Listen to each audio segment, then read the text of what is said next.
श्रीमद् भागवत महापुराण स्कंद 10 अध्याय 87।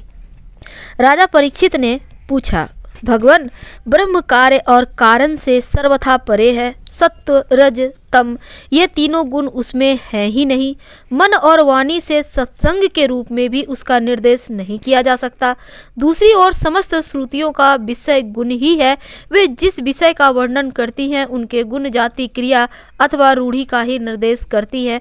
ऐसी स्थिति में श्रुतियाँ निर्गुण ब्रह्म का प्रतिपादन किस प्रकार करती हैं, क्योंकि निर्गुण वस्तु का स्वरूप तो उसकी पहुँच के परे है। श्री सुखदेव जी कहते हैं, परीक्षित, भगवान सर्वशक्तिमान और गुणों के निधान हैं। श्रुतियाँ स्पष्टतः सद्गुण ही निरूपण करती हैं, परंतु विचार करने पर उनका तात्पर्य निर्गुण ही निकलता है। विचार करने के लिए ही भगवान ने जीवों के लिए बुद्धि, इंद्रिय, मन और प्राणों की सृष्टि की है। इनके द्वारा वे स्वेच्छा से अर्थ, धर्म, काम और मोक्ष अर्जन कर सकते हैं। प्राणों के द्वारा जीवन धारण, श्रवण आदि इंद्रियों के द्वारा महावाक्य आदि का श्रवण, मन के द्वारा मनन और बुद्धि के द्वारा निश्चय करने पर श्रुतियों के तात्पर्य निर्गुण स्वरूप साक्षात्कार हो सकता है। इसलिए प्रतिपादन करने पर भी वस्तुतः निर्गुण परक है। ब्रह्म का प्रतिपादन करने वाली उपनिषद यही स्वरूप है। इसे पूर्वजों के भी पूर्वज सनक आदि ऋषियों ने आत्मनिश्चय के द्वारा धारण किया है। जो कि मनुष्य इसे श्रद्धापूर्वक धारण करता है, वह बंधन के कारण समस्त उपाधियों अनात्म भावों से मुक्त होकर अपने परम कल्याण स्वरूप परमात्मा को प्राप्त हो जाता है। इस विषय में मैं तुम्हें एक गाथा सुनाता हूँ। उस गाथा के साथ स्वयं भगवान नारायण का संबंध है। वह गाथा देवर्षि नारद और श्री ऋषि श्रेष्ठ नारायण का संवाद है। एक समय की बात है, भगवान के प्यारे भक्त देवर्षि नारद जी विभिन्न लोकों में विचरण करते हुए सनातन ऋषि भगवान नारायण दर्शन करने के लिए बद्रीनाथ आश्रम गए। भगवान नारायण मनुष्यों के लौकिक कल्याण और परम निःश्रेयस भगवत स्वरूप अथवा मोक्ष की प्राप्ति के लिए इस भारतवर्ष में कल्प के प्रारंभ से ही धर्म, ज्ञान और संयम के साथ महान तपस्या कर रहे हैं। परीक्षित, एक दिन वे कलाप ग्रामवासी सिद्ध ऋषियों के बीच बैठे थे। उस समय नारद जी ने उन्हें प्रणाम करके बड़ी विनम्रता से यही प्रश्न पूछा जो तुम मुझसे पूछ रहे हो।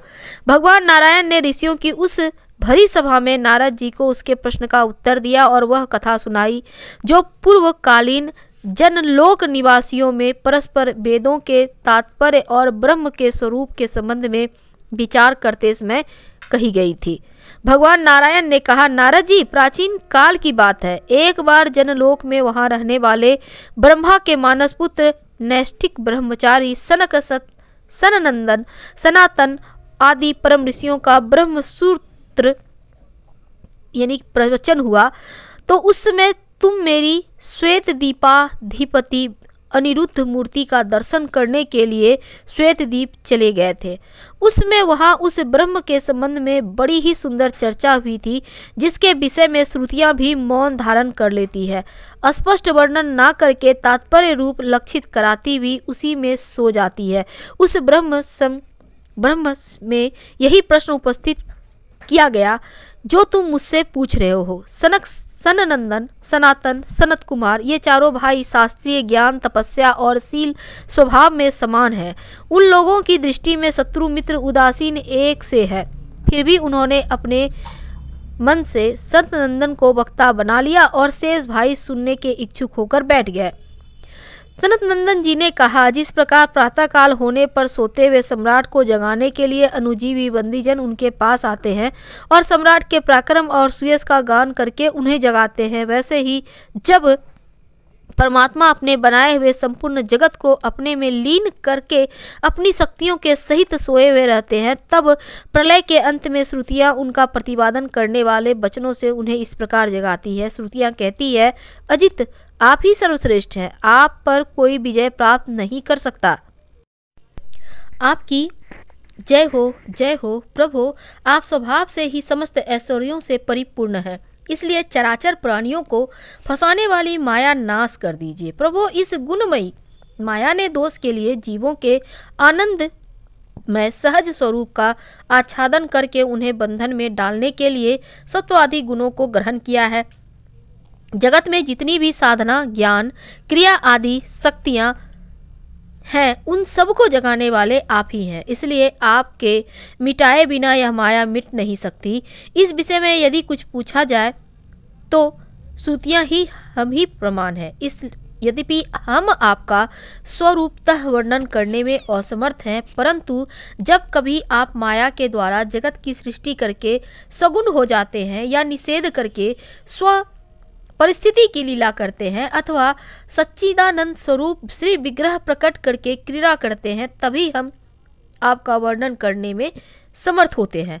इसमें संदेह नहीं है कि हमारे द्वारा इंद्र, वरुण आदि देवताओं का भी वर्णन किया जाता है, परंतु हमारे सारे मंत्र अथवा सभी मंत्र दृष्टा ऋषि प्रतीत होने वाले इस संपूर्ण जगत को ब्रह्म स्वरूप ही अनुभव करते हैं, क्योंकि जिस समय यह सारा जगत नहीं रहता उस समय भी आप बचे रहते हैं। जैसे घट, मिट्टी का प्याला आदि सभी विकार मिट्टी से ही उत्पन्न और उसी में लीन होते हैं, उसी प्रकार संपूर्ण जगत की उत्पत्ति और प्रलय आप में ही होती है। तब क्या आप पृथ्वी के समान विकारी हैं? नहीं नहीं, आप तो एक रस निर्विकार हैं। इसी से यह जगत आप में उत्पन्न नहीं प्रतीत होता। इसलिए जैसे घट, सराव आदि का वर्णन भी मिट्टी का ही वर्णन है, वैसे ही इंद्र, वरुण आदि देवताओं का वर्णन भी आपका ही वर्णन है। यही कारण है कि विचारशील ऋषि मन से जो कुछ सोचा जाता है और वाणी से जो कुछ कहा जाता है उसे आप में ही स्थित आपका ही स्वरूप देखते हैं, और मनुष्य अपना पैर चाहे कहीं भी रखे, ईंट, पत्थर या काठ पर, होगा वह पृथ्वी पर ही, क्योंकि वे सब पृथ्वी स्वरूप ही हैं। इसलिए हम चाहे जिस नाम या जिस रूप का वर्णन करें, वह आपका ही नाम, आपका ही रूप है। भगवान, लोग सत्व, रज, तम इन तीनों गुणों की माया से बने हुए अच्छे बुरे भावों या अच्छी बुरी क्रियाओं में उलझ जाया करते हैं, परंतु आप तो उस माया के स्वामी हैं, उनको नचाने वाले हैं। इसलिए विचारशील पुरुष आपकी लीला कथा के अमृत सागर में गोते लगाते रहते हैं और इस प्रकार अपने सारे पाप ताप को धो बहा देते हैं। क्यों न हो, आपकी लीला कथा सभी जीवों के मायामल को नष्ट करने वाली जो है।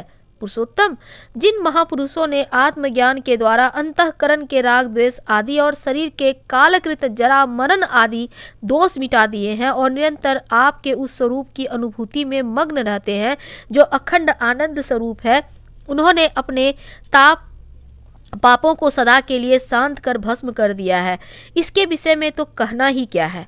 भगवान, प्राणधारियों के जीवन की सफलता इसी में है कि वे आपका भजन सेवन करें, आपकी अज्ञानता का पालन करें, आज्ञा का पालन करें और अज्ञानता को दूर करें। यदि वे ऐसा नहीं करते तो उनका जीवन व्यर्थ है। उनके शरीर में श्वास का चलना ठीक वैसा ही है जैसे लुहार की धौकनी में हवा का आना जाना। महत्व, अहंकार आदि ने आपके अनुग्रह से आपके उनमें प्रवेश करने पर ही इस ब्रह्मांड की सृष्टि की है। अन्नमय, प्राणमय, मनोमय, विज्ञानमय और आनंदमय, इन 5 कोशों में पुरुष रूप में रहने वाले, उसमें मैं की स्फूर्ति करने वाले भी आप ही हैं। आपके ही अस्तित्व से उन कोशों के अस्तित्व का अनुभव होता है और उनके न रहने पर भी अंतिम अवधि रूप से आप विराजमान रहते हैं। इस प्रकार सब में सब की अवधि होने पर भी आप असंग ही हैं, क्योंकि वास्तव में जो कुछ वृत्तियों के द्वारा अस्थि अथवा नास्ति के रूप में अनुभव होता है, उन समस्त कार्य कारणों से आप परे हैं। नेति नेति के द्वारा इन सब का निषेध हो जाने पर भी आप ही शेष रहते हैं, क्योंकि आप उस निषेध के भी साक्षी हैं और वास्तव में आप ही एकमात्र सत्य हैं। इसलिए आपके भजन के बिना जीवन व्यर्थ ही है, क्योंकि वह इस महान सत्य से वंचित है। ऋषियों ने आपकी प्राप्ति के लिए अनेकों मार्ग माने हैं और उसमें जो स्थूल दृष्टि वाले हैं वे मणिपूरक चक्र में अग्नि रूप में आपकी उपासना करते हैं। अरुण वंश के ऋषि समस्त नारियों के निकलने के स्थान हृदय में आपके परम सूक्ष्म स्वरूप दहर ब्रह्म की उपासना करते हैं। प्रभु, हृदय से ही आपको प्राप्त करने का श्रेष्ठ मार्ग सुषुम्ना नाड़ी ब्रह्मरंध्रक तक गई हुई है। जो पुरुष उस ज्योतिर्मय मार्ग को प्राप्त कर लेता है उसे ऊपर की ओर बढ़ता है और फिर जन्म मृत्यु के चक्कर में नहीं पड़ता। भगवान आपने ही देवता, मनुष्य, पशु, पक्षी आदि योनियां बनाई है। सदा सर्वदा सब रूपों में आप ही हैं, इसलिए कारण रूप से प्रवेश न करने पर भी आप ऐसे जान पड़ते हैं मानो उसमें प्रविष्ट हुए हों। साथ ही विभिन्न आकृतियों का अनुकरण करके कहीं उत्तम तो कहीं अधम रूप से प्रतीत होते हैं, जैसे आग, छोटी बड़ी लकड़ियां, और कर्मों के अनुसार प्रचुर अथवा अल्प परिणाम में या उत्तम अधम रूप में प्रतीत होते हैं। इसलिए संत पुरुष लौकिक पारलौकिक कर्मों की दुकानदारी से, उनके फलों से विरक्त हो जाते हैं और अपनी निर्मल बुद्धि से सत्य असत्य, आत्मा अनात्मा को पहचान जगत के झूठे रूपों में नहीं फंसते। आपके सर्वत्र एक रस समभाव से स्थित सत्य स्वरूप का साक्षात्कार करते हैं। प्रभु, जीव जिन शरीरों में रहता है वे उसके कर्म के द्वारा निर्मित होते हैं और वास्तव में उन शरीरों के कार्य कारण रूप आवरणों से वह रहित है, क्योंकि वस्तुतः उन आवरणों की सत्ता ही नहीं है। तत्वज्ञानी पुरुष ऐसा करते हैं कि समस्त शक्तियों को धारण करने वाले आपका ही वह स्वरूप है। स्वरूप होने के कारण अंश न होने पर भी उस अंश को कहते हैं और निर्मित ना होने पर भी निर्मित करते हैं। इसी से बुद्धिमान पुरुष जीव के वास्तविक स्वरूप पर विचार करके परम विश्वास के साथ आपके चरण कमलों की उपासना करते हैं, क्योंकि आपके चरण ही समस्त वैदिक कर्मक समर्पण स्थल और मोक्ष स्वरूप है। भगवान परमात्मा तत्व का ज्ञान प्राप्त करना अत्यंत कठिन है। उसी का ज्ञान कराने के लिए आप विविध प्रकार के अवतार ग्रहण करते हैं, उनके द्वारा ऐसी लीला करते हैं जो अमृत के महासागर से भी मधुर है, मादक होती है। जो लोग उसका सेवन करते हैं उनकी सारी थकावट दूर हो जाती है, वे परमानंद में मग्न हो जाते हैं। कुछ प्रेमी भक्त तो ऐसे होते हैं जो आपकी लीला कथाओं को छोड़कर मोक्ष की अभिलाषा नहीं करते। स्वर्ग आदि की तो बात ही क्या है, वे आपके चरण कमलों प्रेमी परमहंसों के सत्संग में जहाँ आपकी कथा होती है इतना सुख मानते हैं, उसके लिए इस जीवन में प्राप्त अपनी घर गृहस्थी का भी परित्याग कर देते हैं। प्रभु, यह शरीर आपकी सेवा का साधन होकर जब आपके पथ का अनुरागी हो जाता है तब आत्मा हितैषी, सुहृदय और प्रिय व्यक्ति के समान आचरण करता है। आप जीव के सच्चे हितैषी, प्रियतम और आत्मा ही है और सर्वदा जीव को अपनाने के लिए भी तैयार रहते हैं। इतनी सुगमता होने पर तथा अनुकूल मानव शरीर को पाकर भी लोग सख्य भाव आदि के द्वारा आपकी उपासना नहीं करते, आप में नहीं रमते, बल्कि इस विनाशी और असत शरीर और उनके संबंधियों में ही रम जाते हैं, उन्हीं की उपासना करने लगते हैं और इस प्रकार अपने आत्मा का हनन करते हैं, उसमें अधोगति में पहुंच जाते हैं। भला यह कितने कटु की बात है, और इसका फल यह होता है कि उनकी सारी वृत्तियां, सारी वासनाएं शरीर आदि में ही लग जाती है और फिर उनके अनुसार उनको पशु पक्षी आदि न जाने कितने बुरे बुरे शरीर ग्रहण करने पड़ते हैं। इस प्रकार अत्यंत भयावह जन्म मृत्यु के रूप में संसार में भटकना पड़ता है। पर वो बड़े बड़े विचारशील योग यदि अपने प्राण, मन और इंद्रियों को बस में करके दृढ़ योगाभ्यास के द्वारा हृदय में आपकी उपासना करते हैं, परंतु आश्चर्य की बात यह है कि उन्हें जिस पद की प्राप्ति होती है उसी की प्राप्ति उन शत्रुओं को भी हो जाती है जो आपसे बैर भाव रखते हैं, क्योंकि स्मरण तो वे भी करते ही हैं। कहाँ तक कहें भगवान, जो स्त्री जो अज्ञानवश आपको परिच्छिन्न मानती है और आपको शेषनाग के समान मोटी लंबी और सुकुमार भुजाओं के प्रति काम भाव से आसक्त रहती है, जिस परम पद को प्राप्त करती है वह पद श्रुतियों को भी प्राप्त होता है। यदि भी हम आपको सदा सर्वदा एक रस अनुभव करते हैं और आपके चरणारविंद मकर रंद रसपान करते रहते हैं, क्यों न हो आप समदर्शी जो हैं, आपकी दृष्टि में उपासक के परिच्छिन्न अथवा अपरिच्छिन्न भाव में कोई अंतर नहीं है। भगवान आप अनादि और अनंत है, जिनका जन्म और मृत्यु काल से सीमित, वह भला आपको कैसे जान सकता है। स्वयं ब्रह्मा जी निवृत्ति परायण सनकादि तथा प्रवृत्ति परायण मरीच आदि के भी बहुत पीछे आपसे ही उत्पन्न हुए हैं। जिस समय आप सबको समेटकर सो जाते हैं उस समय ऐसा कोई साधन नहीं रह जाता जिससे उनके साथ ही सोया हुआ जीव आपको जान सके, क्योंकि उस समय ना तो आकाश आदि स्थूल जगत रहता है, ना तो महत्व आदि सूक्ष्म जगत। इन दोनों से बने हुए शरीर और उनके निमित्त क्षण मुहूर्त आदि काल के अंग भी नहीं रहते। उस समय कुछ भी नहीं रहता, यहाँ तक कि शास्त्र भी आप में ही समा जाते हैं। ऐसी अवस्था में आपको जाने की चेष्टा ना करके आपका भजन करना ही सर्वोत्तम मार्ग है।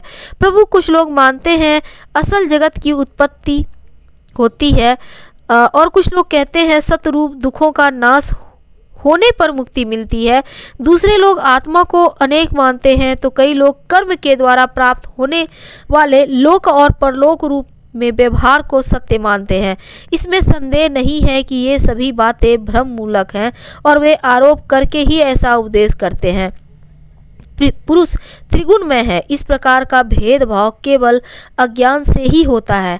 आप अज्ञान से सर्वथा परे हैं, इसलिए ज्ञान स्वरूप आप में किसी प्रकार का भेदभाव नहीं है। यह त्रिगुणात्मक जगत मन की कल्पना मात्र केवल यही कहता है। परमात्मा और जगत से पृथक प्रतीत होने वाले पुरुष भी कल्पना मात्र ही है। इस प्रकार वास्तव में असत होने पर भी अपने सत्य अधिष्ठाता आपकी सत्ता के कारण यह सत्य सा प्रतीत हो रहा है। इसलिए भोक्ता भोग्य और दोनों को संबंध को सिद्ध करने वाली इंद्रियां आदि जितना भी जगत है, सबको आत्मज्ञानी पुरुष आत्म रूप से सत्य ही मानते हैं। सोने से बने हुए कड़े कुंदन आदि स्वर्ण रूप ही तो है, इसलिए इनको इस रूप में जानने वाले पुरुष उन्हें नहीं छोड़ता। वह समझता है यह भी सोना है। इसी प्रकार जगत आत्मा में कल्पित आत्मा से ही व्याप्त है, इसलिए आत्मज्ञानी पुरुष इसे आत्म स्वरूप ही मानते हैं। भगवान, जो लोग यह समझते हैं कि आप समस्त प्राणियों और पदार्थों के अधिष्ठाता हैं और सबके आधार और सर्व भाव से आपका भजन सेवन करते हैं, वे मृत्यु को तुच्छ समझकर उसके सिर पर लात मारते हैं, अर्थात उस पर विजय प्राप्त कर लेते हैं। जो लोग आपसे विमुख हैं, वे चाहे जितने बड़े विद्वान हो, उन्हें आप कर्मों का प्रतिपादन करने वाली श्रुतियों से पशुओं के समान बांध लेते हैं। इसके विपरीत जिन्होंने आपके साथ प्रेम का संबंध जोड़ रखा है, वे न केवल अपने को बल्कि दूसरों को भी पवित्र कर देते हैं और जगत के बंधन से छुड़ा लेते हैं। ऐसा सौभाग्य भला आपसे विमुख लोगों को कैसे प्राप्त हो सकता है? प्रभु, आप मन बुद्धि और इंद्रिय आदि कारणों से, चिंतन कर्म आदि के साधनों से सर्वथा रहित हैं, फिर भी आप समस्त अंतःकरण और ब्रह्म कारणों की शक्तियों से सदा सर्वदा संपन्न हैं। आप स्वतः सिद्ध ज्ञानवान स्वयं प्रकाश, अतः कोई काम करने के लिए आपको इंद्रियों की आवश्यकता नहीं है। जैसे छोटे छोटे राजा अपनी अपनी प्रजा से कर लेकर स्वयं अपने सम्राट को कर देते हैं, वैसे ही मनुष्यों के पूज्य देवता और देवताओं के पूज्य ब्रह्मा आदि भी अपने अधिकृत प्राणियों से पूजा स्वीकार करते हैं और माया के अधीन होकर आपकी पूजा करते हैं। वे इस प्रकार आपकी पूजा करते हैं कि आपने जहाँ जो कर्म करने के लिए उन्हें नियुक्त कर दिया है, वे आपसे भयभीत रहकर वही काम करते रहते हैं। नित्य मुक्त आप मायातीत हैं, फिर भी जब अपने छिन्न मात्र से, संकल्प मात्र से माया के साथ क्रीड़ा करते हैं, तब आपका संकेत पाते ही जीवों के सूक्ष्म स्वरूप और उनके सुप्त कर्म संस्कार जग जाते हैं और चराचर प्राणियों की उत्पत्ति होती है। प्रभु, आप परम दयालु हैं। आकाश के समान सब में सम होने के कारण ना तो कोई आपका अपना है ना तो पराया। वास्तव में आपके स्वरूप में मन और वाणी की गति ही नहीं है। आप में कार्य कारण रूप प्रपंच का अभाव होने से ब्रह्म दृष्टि से आप शून्य के समान ही जान पड़ते हैं, परंतु उस दृष्टि के भी अधिष्ठान होने के कारण आप परम सत्य हैं। आगे की कथा अगले पार्ट में हम आपसे देंगे। धन्यवाद।